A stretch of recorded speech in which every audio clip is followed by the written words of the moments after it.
So I'm going to tell you a funny story about a friend of mine from when I was younger who recently committed suicide. His name was Davis. So Davis and I were at a party, and we are the kind of people who will fuck with people when they're sleeping. Not anything too crazy. At least I won't. But he's a little depends on if he knows the person well and what's going on. So, anyways, this night the drummer and this other girl were having sex in the other room, and she had very bad body odor. Like, and I mean, we could smell it from down the hall and in the living room.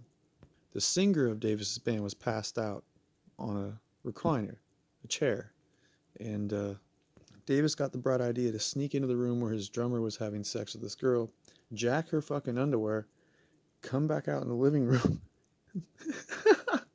come back out in the living room and strap her underwear to his face with the crotch part right on his nose. And then we moved the recliner to the center of the room like a fucking shrine and put a bunch of shit around it. And Davis was throwing like pieces of raw sausage at him and other meats like on him. I don't know why I was part of the ceremony. And that underwear stayed on his face for the rest of the night. And yeah, Davis is the bassist of that band. That was his singer, so he knew the guy well.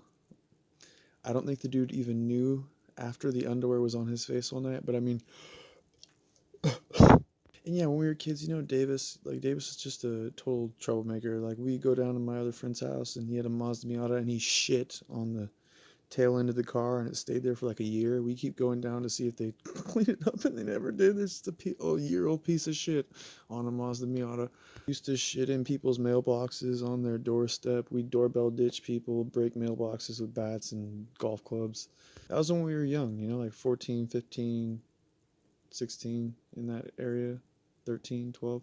He went into Target infamously in the center of a really busy Target right in the center of the store and stomped his foot and yelled that Hellraiser quote, "This isn't for your eyes."